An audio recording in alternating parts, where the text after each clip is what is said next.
Stability भाई गजब की है, कमाल की है। खैर ज़बरदस्त गाड़ी है एंड ज़बरदस्त ही इसमें ट्यूनिंग भी हुई है। चलो यार, अब मैं ना एक बार वापस से पैच लेता हूँ यहाँ से। अगेन आपको वैसे दिखानी है कैसे उठती है कैसे नहीं उठती। ट्रैक्शन अपनी ऑफ है और लो भाई देख रहे हो 157 164। भाई सामने जो आपकी खड़ी है ये है fastest Skoda Kylaq of India. जी हाँ दोस्तों, ये हो चुकी है अब स्टेज 1 ट्यून। सबसे पहले आप लोग नीचे राम राम लिख दो, 5 प्रोडक्ट्स लिस्ट करे हैं मैंने, वो जाके देख लेना। अपने छोटे से एक मेहमान और हैं अपने साथ, इनको पानी पिलाएंगे। जब तक आप लोग ये प्रोसेस देखी कि कैसे जो है हमारी ये स्कोडा काइलैक ट्यून हुई है, ट्यून होने के बाद अब इसकी पावर फिगर्स क्या है वो मैं आपको बताऊंगा, एंड क्या क्या जो है मैंने ट्यून होने के बाद इसमें नोटिस करा है वो सारी चीजें हम आपको बताने वाले हैं। ये है अपनी Skoda Kylaq classic and probably India की फर्स्ट गाड़ी होगी जो हम लोग ट्यून करने वाले हैं। आज आया था मैं ड्राइविंग शिप पे। कैसे हुए भैया? सबसे पहले अपना नाम बता दीजिए। अश्वित दिस साइड। तो भैया हम लोग क्या क्या करने वाले हैं, प्रोसेस क्या क्या होने वाला है? आज भी हमने इसका ECM बाहर निकाल लिया है। अब हम इसको स्टेज 1 का ट्यून डालेंगे बेंच मोड के थ्रू। ठीक है। करने के लिए हम OBD से भी कर सकते थे, लेकिन बेंच इज मोर सेफ तो we will go for bench. ठीक है। अब एक बार अंदर चलते हैं वहाँ पे और फिर समझाते हैं कि क्या क्या प्रोसेस इन्वॉल्व रहने वाला है ना भैया। तो भाई यहाँ पे हमारा ये इसका ECM आ गया है ना। हाँ जी। सारा का सारा इसी में होता है सब कुछ, अगर हम बोलें कुछ ये गाड़ी का ब्रेन है बेसिकली। ठीक है। अब मेरे को ये बताइए कि बहुत सारे लोगों को डाउट रहता है कि 2024-25 के बाद जो गाड़ियाँ उनके ECM लॉक्ड होंगे, ट्यून नहीं आया होगा, तो वैसा क्या कुछ है? कुछ गाड़ियाँ आती है भैया राइट प्रोटेक्शन लगी होती है, ECM लॉक नहीं होता। बेसिकली कंपनी ये कहती है कि यार आप हमसे अगर ट्यून करा लेते हो गाड़ी को तो वारंटी वॉइड करते हैं कंपनी वाले। ठीक है। सो दैट एक तो वो चीज़ ना हो, एंड जो ट्यूनिंग पे सोच पे जाते हैं उन लोगों की पहले ही पता होता है उनकी गाड़ी में क्या है। ठीक है। कंपनी सर्विस नहीं कराएंगे, oil filter, air filter, engine oil, सारी चीजें चेंज कर लेते हैं। ठीक है। तो कंपनी को लॉसेस होते हैं। ठीक है। दैट्स ओनली, जैसे आप देख रहे हो बॉश का ECM है आपका। ठीक है। वो बॉश को ये बोल देते हैं इस पर राइट प्रोटेक्शन लगा दो। ECM कभी भी लॉक नहीं होता, राइट प्रोटेक्शन लगी होती है उसकी। ठीक है। ठीक कि है। हम उसको राइट या रीड नहीं कर सकते, चाहे सिंपल है। दैट सिंपल आप ये लगा लो कि आईफोन है, आईफोन एंड्रॉइड कभी भी रीड नहीं करेगा। बिल्कुल। ये सिंपल सी लैंग्वेज होती है। ठीक है। अब भैया मेरे को, हम लोग इसमें कौन सा ट्यून करने वाले हैं? ATM परफॉर्मेंस का ट्यून है। ATM परफॉर्मेंस करके एक ब्रांड है आपकी, जर्मन ब्रांड है। ठीक है। तो ये तो सही है कि हमारी मतलब इंजन भी जो है वो जर्मनी, अगर हम इसको बोलें स्कोडा को, और फिर ट्यून भी वही हो गया। गेन्स की बात करें तो कितने कुछ गेन आ तो जाएंगे? अब आपकी गाड़ी भैया 114 bhp बोलती है कंपनी आपकी गाड़ी अराउंड 140 bhp चली जाएगी विद 178 Nm से 213। तो अच्छा खासा गेन आ जाएगा। अच्छा गेन है, 1 लीटर इंजन के हिसाब से बहुत अच्छा गेन है। ठीक है। और ये जो 1 लीटर TSI इंजन है, मैक्सिमम कितनी इसकी कैपेबिलिटी है? मैक्सिमम भैया आप इसको स्टेज 2 पे लेके जाओगे अगर तो कुछ आपका 170-75 bhp तक चला जाता है, और स्टेज 3 पे जाओगे तो 200-210 bhp तक मैक्सिमम जाता है। अच्छा, ये सपोर्ट करता है इतना? लॉक इतना सपोर्टिव है, बट वही आपको फाइनेंशियली मॉड्स क्योंकि टर्बो डालना पड़ेगा, इन बाकी चीजें करनी पड़ेंगी। ठीक है। मतलब छोटा सा इंजन भी काफी अच्छी पावर दे सकता है। मतलब अगर इसको आप 190 पे रखो, इट्स कंप्लीटली सेफ। स्टेज 3 पे भी अगर आप जाते हो छोटा टर्बो के साथ, 190 पे बहुत मोर देन इनफ होता है। ठीक है। तो श्वेत भैया कितना कुछ टाइम लगेगा इसमें, क्या क्या प्रोसेस इन्वॉल्व रहेगा? कुछ नहीं भैया, हम इसको सबसे पहले कनेक्ट करेंगे। ठीक है। कनेक्ट करने का इसकी फाइल निकालेंगे, ठीक फाइल है। हम जर्मनी भेजेंगे। ठीक है। अराउंड 35 to 40 मिनट्स में फाइल बजेगी जर्मनी से। ठीक है। उसके बाद हम इस फाइल को राइट करके ECM को वापसी लगा देंगे, गाड़ी ट्यून हो जाएगी। इतना प्रोसेस है। हाँ जी। एंड जो आप मेरे को लॉग्स के बारे में बता रहे थे, वो लॉग्स का क्या सीन है भैया? लॉग्स बेसिकली ये होता है कि हम गाड़ी का लाइव डेटा जो है वो चेक करते हैं कि गाड़ी कैसे बिहेव कर रही है, ठीक है। RPM पे कितना बूस्ट बना रही है, कितना टेम्परेचर जा रहा है, इफ इट्स दैट सेफ और नॉट। ठीक है, परफेक्ट। सिर्फ गाड़ी की वर्किंग जो है वो चेक करेंगे। आप ये लगा सकते हो, गाड़ी का ECG बोल सकते हो आप। ठीक है। श्वेत भाई एक छोटी सी चीज़ और, जैसे हमारा तो 1.0 TSI टर्बो इंजन है। हाँ जी। बहुत सारी गाड़ियाँ इंडिया में ऐसे हैं जो आज भी NA पे, जैसे इसी सेगमेंट की ब्रेजा लगा लो आप, तो वो स्टॉक एज मेजर्ड 105 bhp के आसपास देती है। तो क्या वो भी ट्यून हो सकती हैं गाड़ियाँ? वो भी हो जाती है, हमने करी भी हैं, लेकिन उनमें गेन्स नहीं मिलते हैं। ठीक है। 10 bhp, 8 bhp, 12 bhp मैक्सिमम इतने गेन्स मिलते हैं छोटे इंजन में। 1.2, 1 लीटर, 1.5 18 bhp तक चला जाता है। ठीक है। ये है। वहीं आप देखोगे मस्टैंग आती है, मस्टैंग स्टेज में 18 bhp, 5 लीटर V8 होने के बाद 18 bhp का गेन देती है। कुछ भी नहीं है ये तो, है ना? कुछ भी नहीं है, क्योंकि NA इंजन में आपको जो है पावर इतनी तरीके से नहीं मिल पाएगी। ठीक है। ठीक है। श्वेत भाई चीज़ और, जैसे मैं तो दिल्ली में था तो मेरे लिए तो बहुत सही पड़ा है, यहाँ पे आके मैं करवा रहा हूँ। ये अपनी सर्विसेज पैन इंडिया रहती हैं जो ट्यून का होता है? पैन इंडिया है, बॉम्बे भी हमारे डीलर हैं, बैंगलोर भी हमारे डीलर हैं। ठीक है। एंड झारखंड भी हमारे डीलर हैं, रांची के अंदर। बाकी अगर कोई कॉल करके बताएगा तो मे बी जो जहाँ पे आप लोग हो वहाँ पे भी सर्विसेज अवेल करवा सकते वो हैं। भी है। इसके अलावा जैसे मेरे पास गाड़ियों के ECM ही घर चाहिए होता है हमें, ठीक तो है। ECM जो है लोग निकलवा के अपने मैकेनिक के थ्रू मुझे कुरियर कर देते हैं। अच्छा, तो यहाँ से हम ट्यून करके हम ट्यून करके भेज देते हैं, सिर्फ वो वापसी रीइंस्टॉल करेंगे, गाड़ी ट्यून है। चलिए, परफेक्ट परफेक्ट। फिर भी हम लोगों ने जो अपना ECM है ये से मतलब वो कर दिया है, बेसिकली कनेक्ट कर दिया है ना। अब आगे का क्या प्रोसेस है? आगे अब भेज को मैं रीड कर रहा हूँ। ठीक है। रीड करके हमें आपकी स्टॉक फाइल मिल जाएगी। ठीक है। Then we'll send the stock file to Germany। ठीक है। वो इसकी ट्यून फाइल हमें भेज देंगे, then we'll write the tune file and आपकी गाड़ी ट्यून। ठीक है, मतलब हार्डली 1 घंटे के अंदर का प्रोसेस होता है सर, है ना।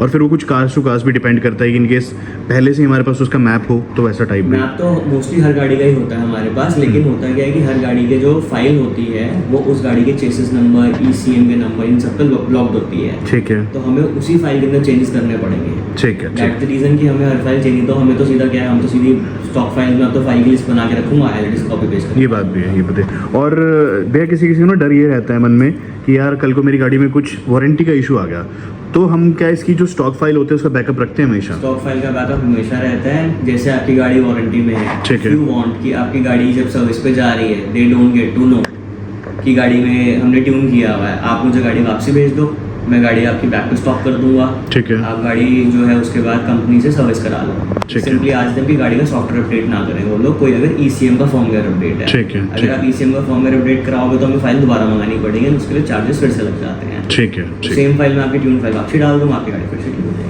ठीक है, ये चीज़ है भाई। और दूसरी चीज़ भी है एक और कि बहुत सारे ना जितने भी स्कॉडा एंड फॉक्सवैगन वाले लोग हैं उनको डर ये रहता है कि इसके अंदर लॉग्स रह जाते हैं, तो नो मैटर अगर आप इसमें स्टॉक फाइल भी डालोगे तो कंपनी रीड कर सकती है, तो ऐसा भी कुछ होता है क्या? कुछ ECMs होते हैं, कुछ ECMs नहीं होते।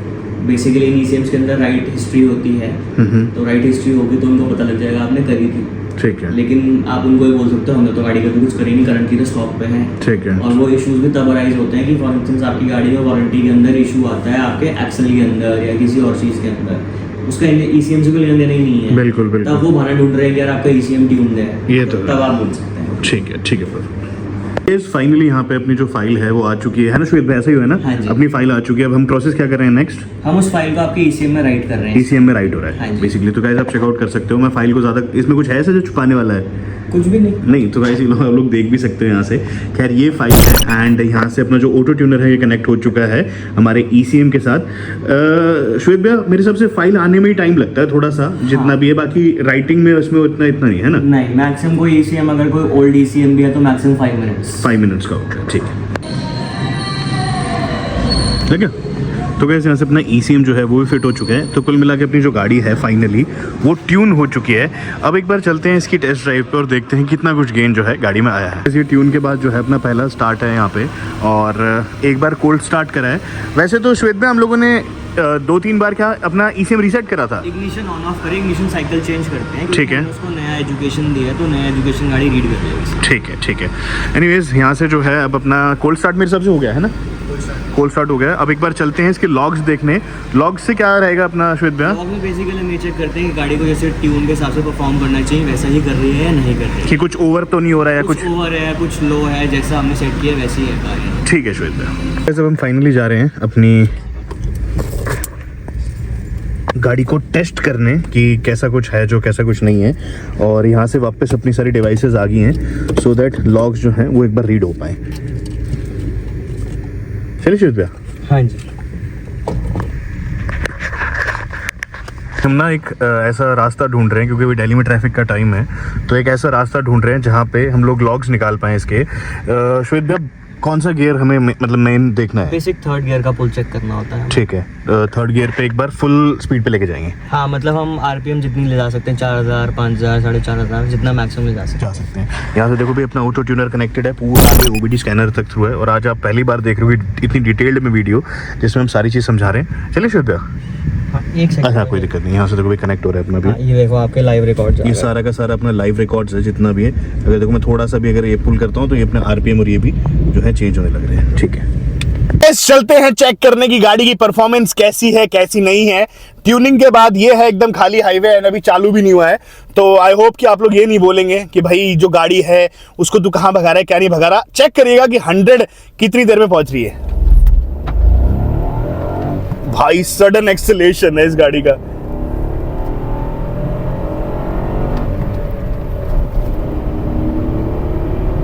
ये देखो भाई 100 पहुंच भी चुकी है, 120 थर्ड। भाई साहब क्या है ये गाड़ी, और ट्यूनिंग क्या जबरदस्त है भाई, आप लोगों ने चेक करी होगी। विद इन नो टाइम ये गाड़ी जो है पहुंच चुकी है 100 के ऊपर। पर मुझे एक चीज थोड़ी सी अलग लगी कि इसकी जो ट्रैक्शन लाइट्स है ये ऑफ क्यों नहीं हुई। खैर इससे ट्यूनिंग का कोई नाता नहीं है। मैंने सुना था कि 40 से ऊपर ट्रैक्शन लाइट जो अपने आप ऑफ हो जाती हैं, सॉरी ट्रैक्शन जो है ऑन हो जाता है अपने आप, बट यहाँ पे ऑफ ही है। बट चलिए कुछ नहीं करना हमें।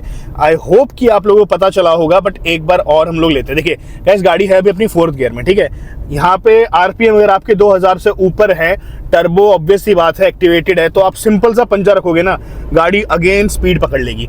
बट मैं अभी सेटिस्फाइड नहीं हूँ, मुझे आप लोगों को दोबारा से एक बार दिखाना है कि गाड़ी कैसी भाग रही है कैसी नहीं भाग रही है। एंड अब की बार जो है हम लोग ना ये स्पीड वाला ऑन रखेंगे ताकि आपको स्पीड पता चले कि कैसे कैसे जो गाड़ी है ये स्पीड उठाती है। खैर 4th गियर पे चेकआउट करो भाई, ये देखो भले 4th गियर है और इसमें भी डायरेक्ट भाई क्या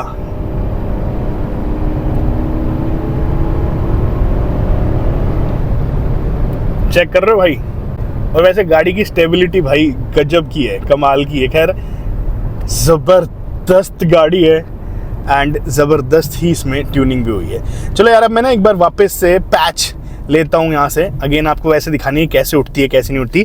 ट्रैक्शन अपनी ऑफ है और चलते हैं एक बार, ठीक है। तो यहाँ से अगेन स्पीड अपनी 0, व्हील स्पिन 46 फर्स्ट गियर में, 100 चेक करना भाई।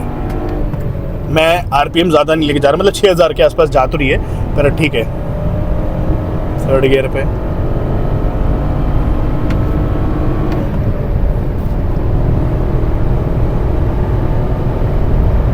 लो भाई, देख रहे हो 157 164।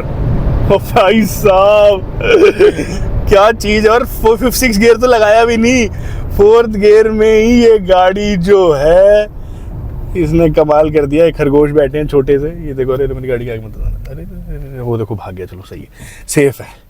पर भाई आप लोगों ने देखा क्या अमेजिंग स्पीड थी एंड क्या परफॉर्मेंस थी इस गाड़ी की। सच में भाई सुपर अमेजिंग है। And this has been done by again ATM performance की जो है मैंने इसमें अपनी वो डाली है, ट्यून डाला है। अब मैं आपको वैसे चलते बेनिफिट्स बता देता हूँ कि भाई इसमें बेनिफिट्स क्या क्या हैं। एंड AC ऑब्वियसली बात बनता, आपने देख लिया होगा। अब देखिए भाई ट्यूनिंग क्या होती है। बेसिकली ट्यूनिंग जो है, आप लोग अपनी गाड़ी में बहुत सारे लोग डरते हैं, सोचते हैं यार हमारी गाड़ी का इंजन ख़राब हो जाएगा, ये ख़राब हो जाएगा, वो ख़राब हो जाएगा। अगर आप एक मतलब किसी अच्छे ट्यूनर से अपनी गाड़ी को ट्यून करा रहे हैं तो ऑब्वियस सी बात है कि आपकी गाड़ी में कुछ भी नहीं होगा। और हाँ, अगर आप ऐसी किसी अनाड़ी ट्यूनर से ट्यून करा रहे हैं अपनी गाड़ी को, तो आप अपनी गाड़ी का गियर बॉक्स या सब चीज़ जो है वो समझ सकते हो कि रिस्क पे आ जाता है अगर किसी ख़राब ट्यूनर से ट्यून करा रहे हो अपनी गाड़ी को। अब हम लोग बात करते हैं यहाँ पे भाई हमारी स्कोडा काइलैक क्लासिक को, तो इनको ट्यून करा है, ऑब्वियस सी बात है, मैं सारे लिंक डाल दूंगा। हम लोग पावर फिगर्स की बात करें तो समथिंग 148 bhp के आसपास पावर एंड 240 Nm के आसपास टॉर्क जो है हमारी स्कोडा काइलैक क्लासिक जनरेट करके दे रही है।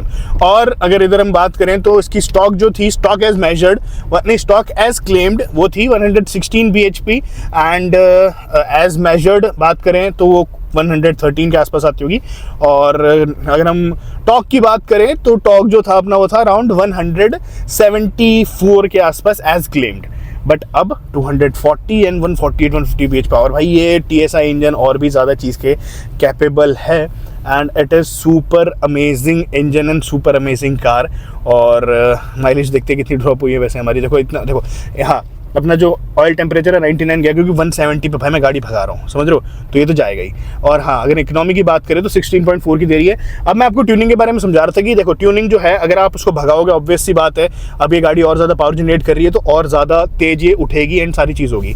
अब ये गाड़ी जो है आप इसको कम भगाओगे, धीरे भगाओगे, तो इसमें क्या है कि एयर कितनी जा रही है अंदर एंड ऑयल कितना मिक्स हो रहा है अंदर, वो चीज़ भी ट्यूनिंग में चेंज होती है, जिसकी वजह से माइलेज जो है आप लोगों को और भी अच्छी खासी देखने को मिल जाती है। समझ रहे हैं आप इस चीज़ को कि भाई कितनी आप लोग जो है मतलब ट्यूनर्स जो है इस हिसाब से ट्यून करते हैं कि अगर जो कस्टमर हैं या अगर जो गाड़ी के यूज़र हैं वो बहुत तेज़ी से गाड़ी को नहीं भगा रहे हैं और वो धीरे धीरे चला रहे हैं, तो इस हिसाब से ट्यून करा जाता है कि आप लोगों को बहुत अच्छी माइलेज मिले। एंड ट्रस्ट मी गाइस, मेरे को अब जो गाड़ी है हाईवे पे 23-24 के आसपास माइलेज ला के देती है।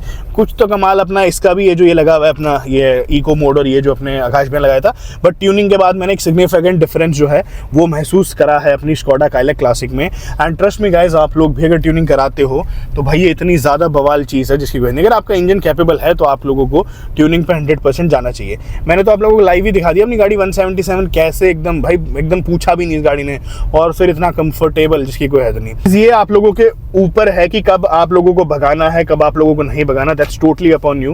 एंड मतलब ट्यूनिंग मैं कह रहा हूँ, अगर टर्बो है आपकी गाड़ी में तो आप लोगों को ट्यून कराना चाहिए, अगर भाई आपकी गाड़ी है कैपेबल उस चीज़ के। एनी इंजन में नहीं हो सकता ट्यून, और होता भी है तो उतना सिग्निफिकेंट डिफरेंस नहीं पड़ता कि आप लोग नोटिसेबल डिफरेंस नहीं पड़ता, वो वाली चीज़ आ जाती है। खैर गाइज, कहाँ से करवाया था मैंने, नीचे सारी की सारी आपको डिटेल्स मिल जाएंगी। पूरे पैन इंडिया में आप लोग कहीं पर भी करा सकते हो। मैंने इस गाड़ी को ट्यून कराया था ऑलमोस्ट 3,000-3,500 किलोमीटर पे, 1500 किलोमीटर पर चला चुका हूँ। एंड 1500 किलोमीटर के बाद रिव्यू दे रहा हूँ, पहले दे देता तो यह है कि मेरे बाद और भी बहुत सारे लोग जाएंगे और मुझे नीचे किसी की गाड़ी खराब हो।